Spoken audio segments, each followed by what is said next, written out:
जिनको कुछ बदमाश लड़के उठाकर ले जाते हैं और बंदी बनाकर बार बार उनके साथ रेप करते हैं। लेकिन ये दोनों हार नहीं मानती और किस तरह उन सभी लड़कों से एक एक करके अपना बदला लेती है, देखेंगे हम इस पूरी कहानी में। सो हेलो दोस्तों, मेरा नाम है इशिता और इस कहानी की शुरुआत में हम दो खूबसूरत लड़की कैटी और नैन्सी को देखते हैं, जो एग्रीकल्चर की स्टूडेंट है और अब वो आगे की स्टडी करने के लिए न्यूयॉर्क की एक फार्म में जाने वाली थी। इसलिए दोनों बहुत ज्यादा खुश थी और दोनों आपस में बात करती है कि इस बहाने हम यूरोप भी घूम लेंगे और वहाँ बहुत सारे शॉपिंग भी करेंगे। अब अगली सुबह दोनों को लेने के लिए उनके अंकल जेसन आते हैं, जो कि एक FBI एजेंट है। उसके बाद जब वो दोनों जेसन के घर जाते हैं तो वहाँ उनकी मुलाकात जेसन की गर्लफ्रेंड से होती है, जो उन्हें देखकर बहुत खुश होती है। अब इस शहर में आने के बाद कैटी और नैन्सी अपना नाम भी नया रखने का सोचती है। जहाँ कैटी अपना नाम हैदर तो नैन्सी अपना नाम रिप्ली रखती है। अब अगले दिन जेसन उन्हें बस स्टॉप पर लेकर आता है, क्योंकि कैटी और नैन्सी को स्टडी के लिए एग्रीकल्चर फार्म जाना था। यहाँ पर जेसन इन दोनों के साथ ही न्यूयॉर्क जाने वाली बस का वेट करने लगता है, लेकिन कैटी जेसन को कहती है कि बस कुछ ही देर में यहाँ आ जाएगी, आप अपने काम के लिए निकल जाएं, हम पहुँचते ही आपको मैसेज कर देंगे। जिस पर जेसन उन्हें कहता है कि तुम कोड वर्ड इस्तेमाल करना, जिससे मैं समझ जाऊंगा कि तुम दोनों सेफली पहुंच गए हो। जिसके बाद कैटी कहती है कि मैं एप्पल वर्ड यूज करूंगी, लेकिन जेसन कहता है कि तुम हर बार अलग अलग अल्फाबेट यूज करना, ताकि कोई तुम्हारे कोड वर्ड को न समझ सके। अब यहाँ पर रोड से गुजर रहे दो लड़के कैटी और नैन्सी को देखते हैं, तभी जेसन भी अपने काम के लिए वहां से चला जाता है और उसके जाने के बाद कैटी और नैन्सी पास के एक रेस्टोरेंट में कॉफी पीने जाते हैं, जहाँ पर वो लड़के भी आ जाते हैं जो उन्हें कुछ देर पहले देखकर गुजर रहे थे। इनका नाम जेड और ल्यूकस है और वो दोनों कैटी और नैन्सी से बातें करने लगते हैं, जिससे कैटी और नैन्सी उनको अपना नाम हैदर और रिप्ली बताती है।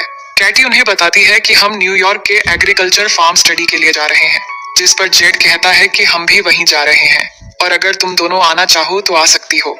लेकिन कैटी उन्हें उनके साथ जाने से मना कर देती है।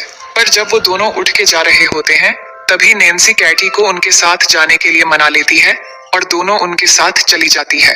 लेकिन यहाँ हम देखते हैं कि जेड और ल्यूकस दोनों को फार्म न ले जाकर अपने घर ले जाते हैं, जो कि जंगल के एकदम पास है। ये देखकर कैटी और नैन्सी थोड़ा घबरा जाती हैं और उन्हें तुरंत गाड़ी को फार्म की तरफ ले जाने के लिए कहती हैं। लेकिन तभी घर से जेड और ल्यूकस की मॉम आती है, जो उन्हें बड़े ही प्यार से चाय पीने के लिए कहती हैं और दोनों को ये भी कहती हैं कि जेड और ल्यूकस बाद में तुम दोनों को छोड़ देंगे। अब जब वो दोनों चाय पी रहे होते हैं, तभी कैटी के पास उनके अंकल जेसन का मैसेज आता है, जिस पर कैटी उन्हें कोडवर्ड में एप्पल लिखकर रिप्लाई कर देती है, जिससे जेसन समझ जाता है कि वो दोनों सेफली फार्म में पहुंच चुके हैं। अब ल्यूकस की माँ उनको कुछ खाने के लिए देती है, जिसे खाते ही कैटी और नैन्सी को नशा चढ़ने लगता है, क्योंकि उस खाने में ड्रग्स मिला हुआ था और वो दोनों समझ जाती है कि उनके साथ कुछ गलत किया जा रहा है। जिसके बाद वो दोनों वहां से भागने की कोशिश करने लगती है, लेकिन थोड़ी दूर जाकर वो बेहोश हो जाती है। जिसके बाद जेड और ल्यूकस आकर उन्हें उठाकर वापस अपने घर में ले आते हैं। अब अगले दिन जब उन्हें होश आता है, तो वो दोनों खुद को एक जंगल में पाती है और उनके हाथ लोहे की जंजीरों से बंधे हुए थे। ये देखकर दोनों बहुत ज्यादा डर जाती है और हेल्प के लिए चिल्लाने लगती है।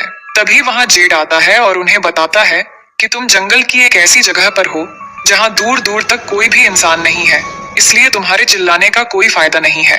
अब कुछ देर बाद वहाँ बोरिस नाम का एक आदमी आता है, जो कैटी को उसका फोन दिखाता है और कहता है कि तुम्हारे फोन पर किसी जेसन नाम के आदमी ने मैसेज किया है, जिसे तुमने पिछली बार मैसेज में एप्पल लिखकर भेजा था। वो दोनों से इसका मतलब पूछने लगता है, जिस पर कैटी बताती है कि एप्पल एक कोड वर्ड है, जिसका मतलब है कि हम दोनों सेफ हैं। इसके बाद बोरिस जेसन को रिप्लाई करता हुआ लिखता है कि सब कुछ ठीक है और साथ में कोड वर्ड एप्पल भी लिख देता है। इसके बाद वो लोग कैटी और नैन्सी को उनके सामने ही नहाने के लिए फोर्स करते हैं। तभी शरीफ नाम का एक पुलिस ऑफिसर वहां आता है, जिसे देखकर कैटी और नैन्सी उससे मदद मांगने लगती है। लेकिन कुछ देर बाद उन्हें पता चलता है कि वो पुलिस ऑफिसर भी जेड और ल्यूकस से मिला हुआ है और ये देखकर वो दोनों और भी ज्यादा डर जाती है। अब यहाँ कैटी और नैन्सी उन लोगों को समझाने की कोशिश करती है कि प्लीज हमें यहाँ से जाने दो, हम किसी को कुछ नहीं बताएंगे और तुम लोग चाहो तो हम तुम्हें बहुत सारे पैसे भी दे देंगे। लेकिन वो उनकी एक भी बात नहीं सुनते। जिसके बाद हम देखते हैं कि वो पुलिस वाला वायाग्रा की टेबलेट खाता है और अपने लिए कैटी को चूज करता है। इसके बाद हम उस पुलिस ऑफिसर को कैटी के कंटेनर से बाहर आते देखते हैं, जिससे हमें पता लगता है कि उसने कैटी के साथ जबरदस्ती किया है। वहीं दूसरी ओर हम जेसन को देखते हैं, जिसको कैटी और नैन्सी की बहुत चिंता हो रही थी, क्योंकि कैटी ने मैसेज में एप्पल वर्ड को दोबारा इस्तेमाल किया था, और उधर वो लोग नैन्सी के कंटेनर में एक सनकी और नशेड़ी आदमी को भेजते हैं, जो अंदर जाकर नैन्सी के पेट पर जलती हुई सिगरेट लगा देता है और वो जोर जोर से चीखने चिल्लाने लगती है और उसके बाद वो नैन्सी के साथ जबरदस्ती करता है। यहाँ पर ये सभी लोग हैवानियत की सारी हदें पार कर चुके थे। असल में ये लोग कैटी और नैन्सी से जबरदस्ती धंधा करवा रहे थे। वहीं जेसन कैटी और नैन्सी के बारे में पता लगाने के लिए न्यूयॉर्क एग्रीकल्चर फार्म में कॉल करता है तो उसे पता लगता है कि वो दोनों एक बार भी यहाँ नहीं आए, जिससे जेसन समझ जाता है कि वो दोनों किसी बड़ी मुसीबत में है, इसलिए वो तुरंत उन्हें ढूंढने के लिए निकल जाता है।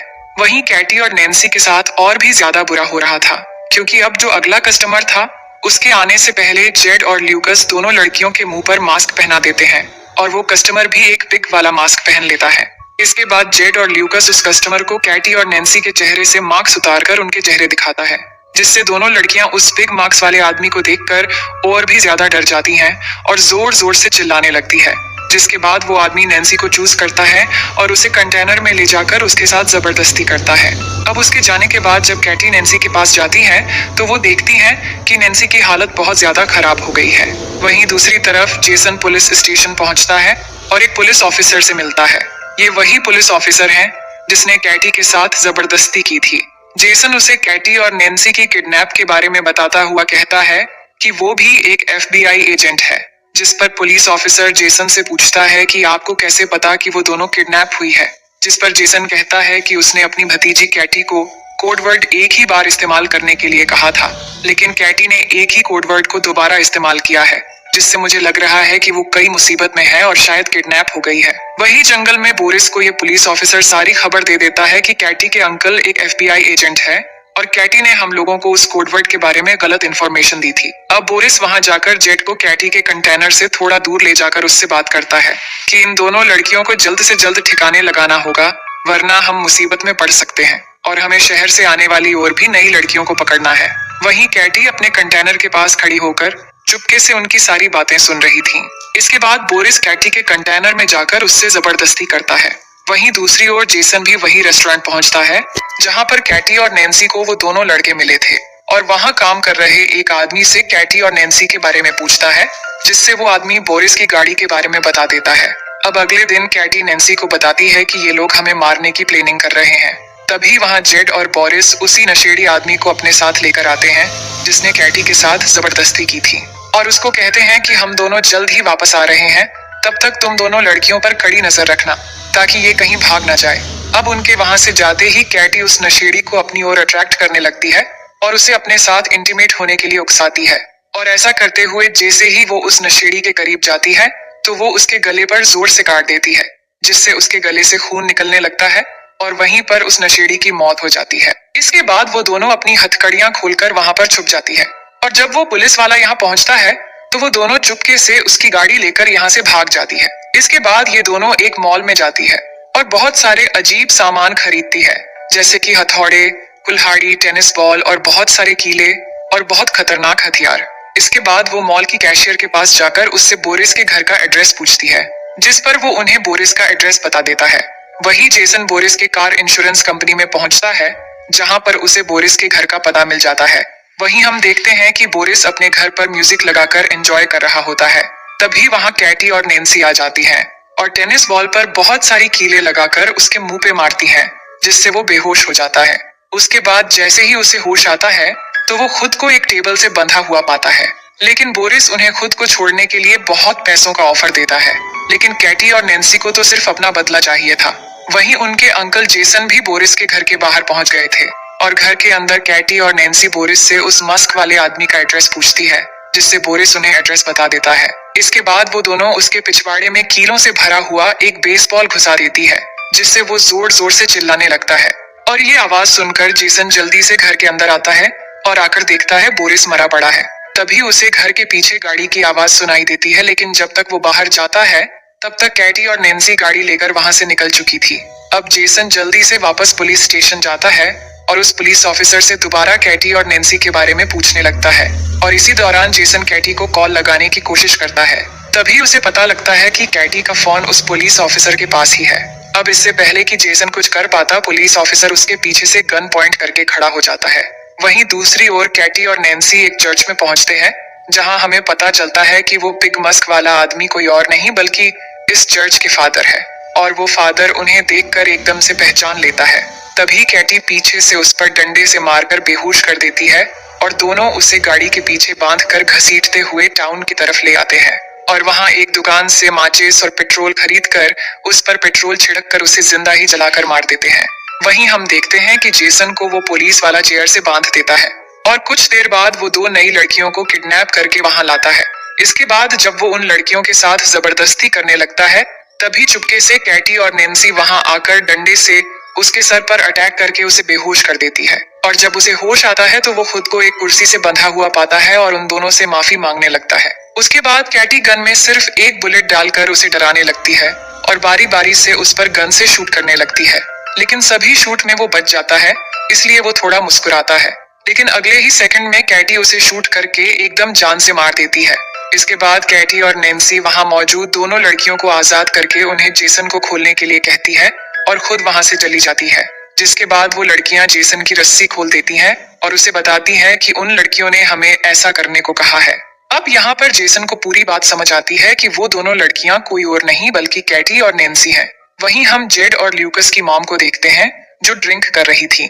तभी अचानक उसे अजीब सा नशा होने लगता है, जिससे वो वहीं पर गिरकर बेहोश हो जाती है। इसके बाद जब उसे होश आता है तो वहां कैटी और नैन्सी ने उसको बेसमेंट में एक कुर्सी से बांध रखा था और उन दोनों ने जेड को भी उसके बिल्कुल सामने वहीं पर बांध रखा था। जिसके बाद कैटी और नैन्सी जेड को उसकी मॉम की आंखों के सामने ही डंडे से मारकर नीचे गिरा देती है और फिर दोनों उसे पीटते पीटते एकदम उसकी जान ले लेते हैं, जिससे उसकी मॉम जोर जोर से रोने लगती है। जिसके बाद वो उसकी मॉम को ल्यूकस के पास लेकर जाती है, जहां वो ल्यूकस के हाथ में एक डंडा देकर उसकी ही मॉम को मारने के लिए कहती है और उसे धमकाती है कि अगर तुमने ऐसा नहीं किया तो हम तुम्हें गोली मार देंगे।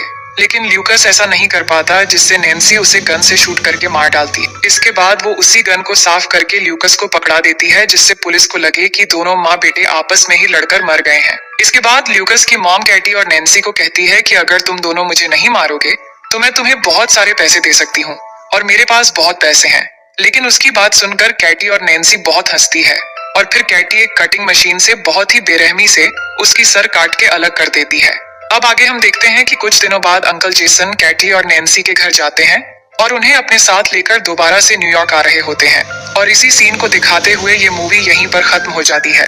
तो दोस्तों, आप अगर यहाँ तक वीडियो देख चुके हो तो बेहद शुक्रिया और वीडियो को लाइक और चैनल को सब्सक्राइब करना मत भूलिएगा। बाकी हम मिलते हैं एक और नई स्टोरी के साथ।